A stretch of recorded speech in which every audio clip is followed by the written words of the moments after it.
Olá, o texto de hoje é sobre mutações no mundo do trabalho na era da mundialização do capital. O texto foi escrito pelos professores Antunes e Alves, 2004. Eu sou o professor Paulo César Rocha e você está no canal Bora Aprender. O resumo do artigo é o seguinte: a classe trabalhadora no século XXI, em plena era da globalização, ela é mais fragmentada, mais heterogênea e ainda mais diversificada. Pode-se constatar nesse processo uma perda significativa de direitos e de sentidos em sintonia com o caráter destrutivo do capital vigente. O sistema de metabolismo sob controle do capital tornou o trabalho ainda mais precarizado por meio das formas de subempregado, desempregado, intensificando os níveis de exploração para aqueles que trabalham. Esse processo é bastante distinto, entretanto, das teses que propugnam, ou seja, que defendem o fim do trabalho. Esse texto explora alguns dos significados e das dimensões das mudanças que vêm ocorrendo no mundo do trabalho. Então esse texto ele vai falar sobre os significados e as dimensões das mutações, das mudanças que vêm ocorrendo no mundo do trabalho na era do Fordismo, do Taylorismo, do Toyotismo, e vamos situar como está esse mundo do trabalho hoje, na era da globalização, da mundialização do capital. O texto explora esses significados que eu falei agora e vai ter como central a classe trabalhadora. Mas quem é essa classe trabalhadora ao qual o texto se refere? O texto se refere aos assalariados que vivem da venda da sua força de trabalho e que são despossuídos dos meios de produção. São aquelas pessoas que trabalham para sobreviver, para ganhar um salário, para que possa se manter. Houve uma redução do proletariado industrial, fabril, manual, estável, especializado, que são herdeiros do Taylorismo e do Fordismo. É bastante importante relembrar que no Fordismo o proletariado ele era bastante industrial, fabril, manual, estável e especializado. Esse especializado também é muito importante reforçar que não é um aprofundamento de conhecimento. Na verdade, é uma simplificação das atividades que são reduzidas aos níveis mais básicos.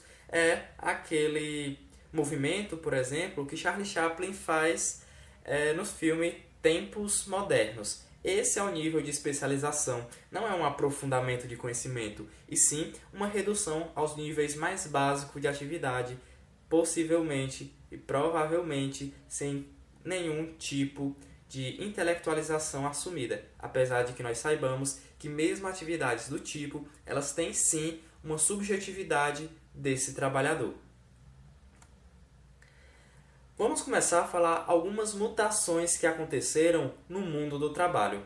O aumento das formas desregulamentadas de trabalho, com a reestruturação produtiva do capital. O que seria essa reestruturação produtiva do capital? Essa mudança do Fordismo-Taylorismo para o Toyotismo. Então, houve um aumento das formas desregulamentadas de trabalho, uma redução dos trabalhadores estáveis e dos empregos formais. Enquanto no Fordismo nós tínhamos trabalhadores estáveis e de empregos formais, o Toyotismo ele vai nos trazer uma flexibilização, um trabalhador mais flexível, menos formal. Então, essa flexibilização e a desconcentração do espaço físico produtivo e também a introdução da máquina informatizada se consideram mutações nesse mundo do trabalho. Essa desconcentração do espaço físico é porque aquela indústria verticalizada ela passa a ser agora horizontalizada, e isso influencia inclusive a construção de unidades produtivas para que haja um trabalho doméstico, que nós falaremos daqui a pouco.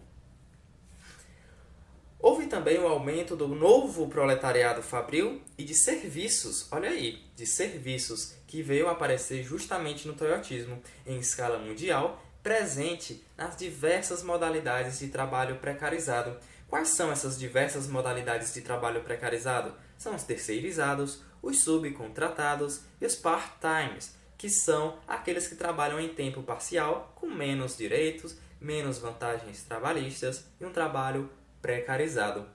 Houve também a ampliação do desemprego estrutural, já que no Toyotismo e Fordismo nós tínhamos um proletário industrial, quando passou para o toyotismo, em que esse trabalhador que era especializado passa a ser um trabalhador flexível e que faz diversas funções, o número de empregados contratados diminui consideravelmente. Então nós temos a ampliação do desemprego estrutural. O que é esse desemprego estrutural? É esse desemprego que aconteceu devido a essa reestruturação produtiva do capital, a mudança do Fordismo para o Toyotismo, mas também a chegada da máquina informatizada. Uma máquina, ela substituía dezenas, até mesmo centenas de funcionários. Então, esse é o desemprego estrutural causado pela máquina informatizada, pela informatização dos serviços e, é claro, por essa flexibilidade do novo trabalhador. Os países subordinados à industrialização intermediária, como por exemplo o Brasil, a Argentina, o México, eles foram atingidos. Eles tiveram uma enorme expansão do proletariado industrial na época do Fordismo e passou a presenciar significativos processos de desindustrialização com a chegada do toyotismo. E isso resultou, gente, em um trabalho precarizado, em um trabalho parcial, um trabalho temporário, terceirizado, etc. Além de um alto desemprego. Bom, houve também, como uma mutação nesse mundo do trabalho, o aumento significativo do trabalho feminino, que tem sido absorvido pelo capital. Mas esse trabalho feminino ele é principalmente part-time, precarizado, desregulamentado, sem direitos. Então, as mulheres elas foram absorvidas pelo capital para realizar esse trabalho, mas principalmente um trabalho parcial, em que há uma desigualdade de direitos entre homens e mulheres, assim como imigrantes, negros e indígenas. Outra mudança que nós tivemos no mundo do trabalho foi o setor de serviços, que nas últimas décadas lá do século XX houve uma expansão nesse setor que incorporou os trabalhadores no mundo produtivo. Só que teve um detalhe: esse setor de serviços ele também foi afetado pelas mudanças no mundo do trabalho, que cada vez submetem à racionalidade do capital e à lógica de mercado. Então, até mesmo o setor de serviço, que inicialmente se via como uma alternativa a esse mundo onde o trabalho era regido pelo capital, o setor de serviços ele acabou sendo também afetado por essas mudanças. E aí submeteram-se à racionalidade do capital, à produção racionalizada, ao trabalho científico e a essa lógica do mercado. Um exemplo foi uma enorme redução do contingente de trabalhadores bancários do Banco do Brasil dos anos de 1990. Ou seja, lá em 1990, nós tínhamos milhares de bancários trabalhando no Banco do Brasil. Com essas mudanças no mundo do trabalho, com a máquina informatizada, esse contingente foi reduzido a algumas poucas centenas de trabalhadores trabalhando no Banco do Brasil. Esse é um exemplo de mudanças que aconteceram no setor de serviços, ocasionado pela lógica do mercado e pela racionalidade do capital. Bom, o setor de serviços tinha atividades improdutivas e elas se tornaram diretamente produtivas, ou seja, elas foram subordinadas à lógica do capital, mas isso teve uma consequência positiva, foi uma alta sindicalização. Então, o nosso grupo de classe trabalhadora ele teve uma expansão significativa, principalmente por essa representação sindical. Então, a classe trabalhadora se viu um pouco mais unida, já que essa lógica do capital tinha essa classe trabalhadora como subordinada. Uma outra tendência bastante importante nessa mutação no mundo do trabalho foi a exclusão dos jovens e dos idosos. A exclusão dos jovens foi o seguinte: os jovens em idade pós-escolar, que já estavam em tempo de trabalhar, eles começaram a assumir um trabalho precarizado. Isso quando conseguiam esse trabalho ao menos precarizado, porque a perspectiva era do não emprego, era do desemprego. Então os jovens engrossavam as fileiras dos desempregados e do trabalho precarizado. Já os idosos, que é bastante importante ressaltar que são pessoas na faixa dos 40 anos, esses idosos são pessoas na faixa dos 40 anos, ou seja, idosos entre aspas, uma vez que são excluídos desse mundo do trabalho, eles dificilmente vão conseguir reingressar, já que a cada tempo que passa, mais idosos, entre aspas, eles estarão. O mundo do trabalho ele tem recusado esses trabalhadores idosos da faixa dos 40 anos, herdeiros da cultura fordista, e eles são fortemente especializados, ou seja, eles têm um processo produtivo bastante limitado, já que eles sabem fazer apenas um processo limitado, já que o Fordismo tinha isso como característica, mas eles foram substituídos lá no modelo toyotista pelo trabalhador polivalente e multifuncional que realiza diversas tarefas, que está empolgado, que está produzindo para esse capital de forma polivalente, ou seja, realizando diversas atividades, já que um pode fazer muitas coisas. Outra tendência foi o trabalho infantil, já paralelo à exclusão dos jovens em idade pós-escolar e dos idosos, entre aspas. O mundo do trabalho ele se utilizou da inclusão precoce e criminosa de crianças no mercado do trabalho nas mais diversas atividades produtivas, enquanto os jovens em idade de trabalho eram excluídos, os idosos, entre aspas, na faixa dos 40 anos também eram excluídos. Em contrapartida, o trabalho infantil era amplamente exercido, uma atividade precoce, uma atividade criminosa, onde as crianças das mais diversas idades faziam processos produtivos, atividades produtivas das mais diversas atividades, inclusive as que tinham perigo de insalubridade. Bom, outro muito importante momento foi quando chegou o terceiro setor, que tinha como um foco um amplo leque de atividades, nas quais predominam a de caráter assistencial, sem fins diretamente mercantis. Então, esse terceiro setor ele foi realizado no interior de ONGs, as ONGs e associações similares. Esse terceiro setor ele estava à margem desse processo produtivo capitalista. Esse terceiro setor ele se mostrou como uma alternativa às pessoas que foram excluídas do sistema capitalista. Porém, ele não se constitui como uma alternativa efetiva e duradoura ao mercado de trabalho capitalista. Ele foi sim uma alternativa, mas ele não se constitui como uma alternativa efetiva duradoura. Ele é apenas uma alternativa limitadíssima, segundo o autor. O terceiro setor ele acaba exercendo um papel funcional ao mercado. Ele incorpora os desempregados. É funcional ao sistema que se mostra incapaz de absorver os desempregados e precarizados, já que o próprio sistema capitalista ele é incapaz de absorver os desempregados que ele mesmo causou. Existe um terceiro setor, que é filantrópico, ele é não ligado ao lucro, ele tem um caráter mais comunitário, mas que vai absorver esses desempregados que, por sinal, passam a se considerar empregados e não desempregados. Eles passam a ver as atividades que eles fazem nesse terceiro setor como dotadas de sentido, como dotadas de utilidade e se consideram não mais desempregados. E isso é sim funcional ao sistema capitalista, já que ele próprio não se mostra incapaz de absorver esses desempregados a quem absorva. E isso faz com que fique tudo bem. Essas atividades, elas acabam suprindo, atividades do terceiro setor, que eu me refiro, elas acabam suprindo essas lacunas sociais que foram se abrindo com o toyotismo. E o terceiro setor, ele cumpre essa função de mecanismo minimizador do desemprego estrutural, mas como eu disse, de forma limitadíssima, porque ele não se mostra efetivo e duradouro.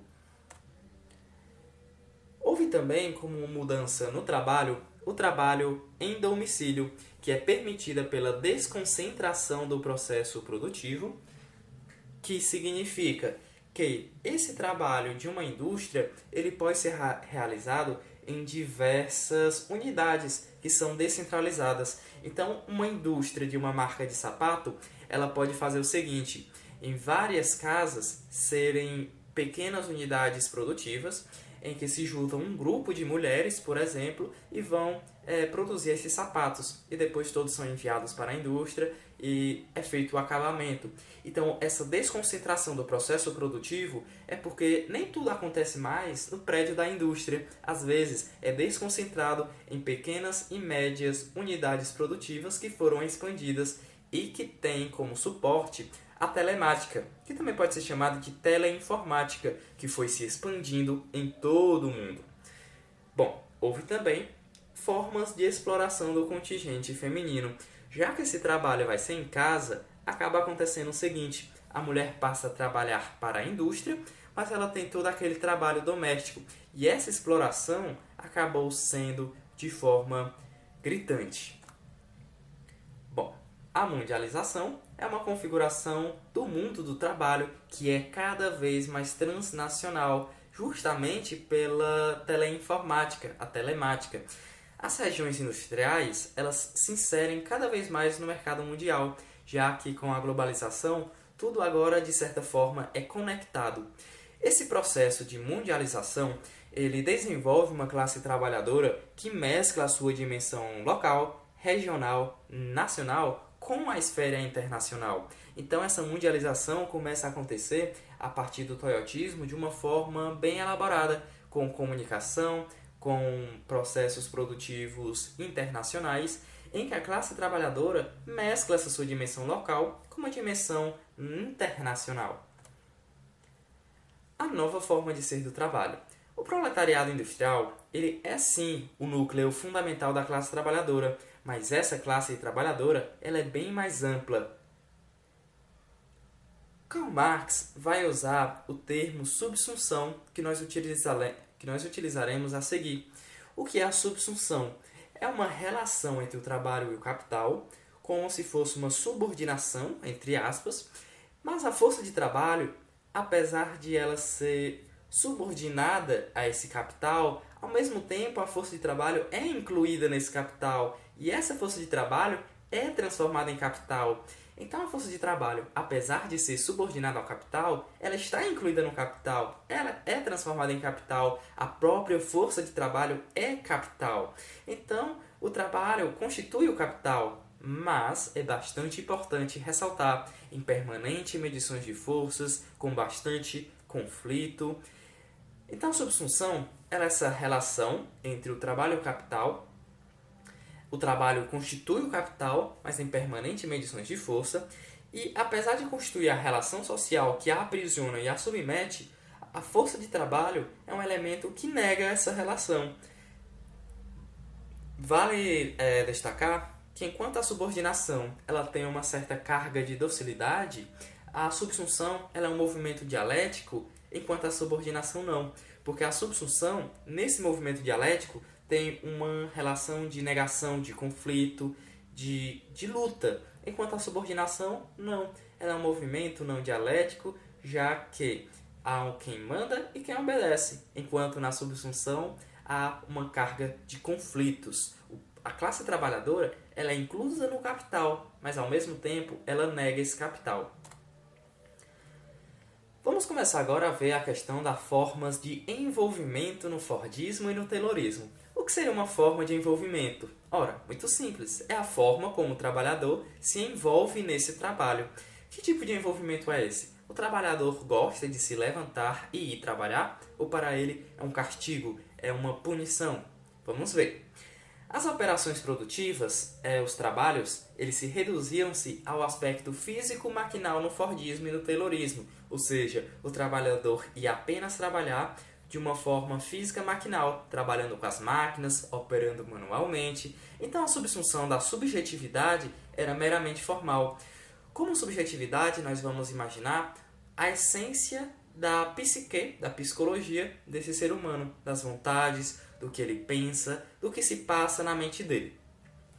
O Fordismo, gente, ele era uma racionalização inconclusa, porque mesmo que ele instaurasse uma sociedade racionalizada, ou seja, uma sociedade que olha o horário todo tempo, tudo é medido pelo cronômetro, toda essa questão do trabalho, ele não incorporou as variáveis psicológicas a essa racionalidade capitalista. coisa que o toyotismo ele procura sim desenvolver por meio de mecanismos de comprometimento operário, ou seja, tinha uma relação entre os trabalhadores com o Taylorismo, esse comprometimento operário, um engajamento que veremos daqui a pouco. O toyotismo ele não tem pretensão de uma sociedade racionalizada, mas sim de uma fábrica racionalizada. Então nós vamos ter uma subsunção real, uma articulação do consentimento operário e do controle do trabalho. Ou seja, no momento que eu tenho um consentimento do trabalhador, com esse controle que se tem sobre ele, nós temos uma subsunção real, ou seja, uma subordinação, mesmo que conflituosa, mas com engajamento. Então, a fábrica, ela motiva esse trabalhador a trabalhar. E essa absorção acontece, inclusive, fora do trabalho. Então, nós temos essa inserção engajada do trabalho assalariado, um engajamento estimulado, a fábrica estimulando esse trabalhador a trabalhar, a se qualificar melhor sob a justificativa do desemprego, que inclusive é um momento bastante delicado para o trabalhador, já que há um fetiche, e nesse fetiche o trabalhador se qualifica para ser empregável. Então nós temos nisso um capitalismo manipulatório. Nós temos também a racionalização do trabalho, que exige a captura integral da subjetividade operária. O que é que significa essa captura integral da subjetividade operária? A captura integral é uma espécie de sequestro total do que esse operário pensa, sente e como ele se sente. A captura integral da subjetividade ela adquire pleno desenvolvimento no toyotismo como uma captura integral da subjetividade real e não apenas formal. Por quê? Porque sob esse capitalismo manipulatório e sob esse discurso do engajamento estimulado, o trabalhador ele se sente feliz por pertencer a essa empresa. Ele se sente apto a trabalhar e a trabalhar bem para ser o melhor funcionário, para receber um reconhecimento social dos trabalhadores e da sociedade. Então, essa é uma captura integral da subjetividade do trabalhador que adquire pleno desenvolvimento no toyotismo. Enquanto no taylorismo e no fordismo a subsunção é formal, no toyotismo essa subsunção ela é real, porque o toyotismo consegue capturar essa subjetividade, enquanto no fordismo não conseguia, já que esse trabalhador ele não precisava pensar, ele só devia trabalhar com as máquinas. Então, no toyotismo, o operário ele conta com maior participação nos projetos, com maior envolvimento, tudo isso sob o capitalismo manipulatório. O trabalhador ele se sente parte da empresa porque ele dá dicas, ele dá sugestões, e isso é levado para o campo gerencial, então é analisado, é discutido, e caso seja validado, essa sugestão que o trabalhador do chão da fábrica deu, ele pode ser validado e até mesmo executado. Então o trabalhador se sente parte desse processo, mas ainda assim ele sente uma subjetividade estranhada, uma existência inautêntica. Por mais que esse trabalhador se sinta participante e envolvido, essa subjetividade ela tem um estranhamento. Gente, uma expressão é usada no texto que é o savoir-faire, que significa competência de resolver pela experiência adquirida pela experiência. Vamos entender. Uma competência de resolver pela experiência, ela pode ser adquirida na experiência e nós vamos chamar isso de savoir-faire. O savoir-faire é uma parte fundamental nessa questão dessa interação entre a subjetividade que trabalha e o novo maquinário inteligente. Nós temos uma subjetividade que trabalha, chamada trabalhador, e um novo maquinário inteligente, que são as novas máquinas que chegam à indústria. Temos aqui algumas dimensões de alienação e estranhamento do fetichismo capitalista. Na parcela que exerce o trabalho intelectual, as pessoas que estão na ponta mais de concepção, elas também têm um estranhamento. Não é só o pessoal lá da parte manual e mecânica. O pessoal que trabalha com a mente na concepção, com o trabalho intelectual, eles também têm um estranhamento. E esse estranhamento ele permanece. Mas essa alienação ela é ainda mais intensa nos estratos precarizados da força humana de trabalho, ou seja, essa alienação é ainda mais forte nos trabalhadores que exercem atividades precárias. Essa alienação e esse estranhamento, eles são pautados pela perda quase completa da dimensão da humanidade, porque ele passa a não ser mais considerado um trabalhador, ele passa a ser considerado um sujeito meio objeto, ele passa a ser considerado um objeto. Quanto mais o sistema tecnológico de automações das novas formas de organização do trabalho avança, mais a alienação tende em direção aos limites absolutos. O que isso significa? Quanto mais a tecnologia avança, mais alienado as pessoas vão ficando. Bom, há múltiplas formas de fetichização que permeiam o mundo do trabalho. O domínio do capital é exercido até mesmo fora do trabalho, quando o trabalhador está fora lá da indústria, da fábrica, do lugar onde ele trabalha, porque é estimulado um consumo de mercadorias, materiais ou imateriais, e até mesmo o próprio tempo livre desse trabalhador. Ele é instigado a ser gasto, por exemplo, nos shoppings, a consumir. Então, a subjetividade autêntica ela é anulada. E isso, essa dimensão de alienação e estranhamento do fetichismo, elas impedem uma autodeterminação da personalidade. A pessoa, ela não determina a sua personalidade, ela é determinada, adivinha por quem? Pelo capital. E a multiplicidade dessas suas qualidades e atividades, elas também são definidas pelo capital, porque o capital enxerga o trabalhador como um sujeito-objeto. Ele é um sujeito, mas na verdade, para o capital, ele é apenas um objeto que faz parte desse processo de valorização do lucro. Bom, então nós temos em tudo isso, nessa dimensão de alienação, estranhamento do fetichismo, um campo de disputa, um campo de alienação contra um campo de desalienação. São os alienados lutando contra os alienadores, que buscam alienar outros, que buscam desalienar. Então, um campo de disputa, de conflito, que caracterizam essas mutações no mundo do trabalho na era da mundialização do capital. Se você gostou, não esqueça de escrever aqui nos comentários, dê alguma sugestão, tirem dúvidas, comentem tudo que o autor falou. Não esqueçam de curtir, de compartilhar. E se você quiser ter acesso a outros materiais preparatórios para o Prof. EPT, que é o mestrado profissional em educação profissional, nós temos outros vídeos. Confira aqui na playlist do preparatório. Eu sou Paulo César e esse é o canal Bora Aprender.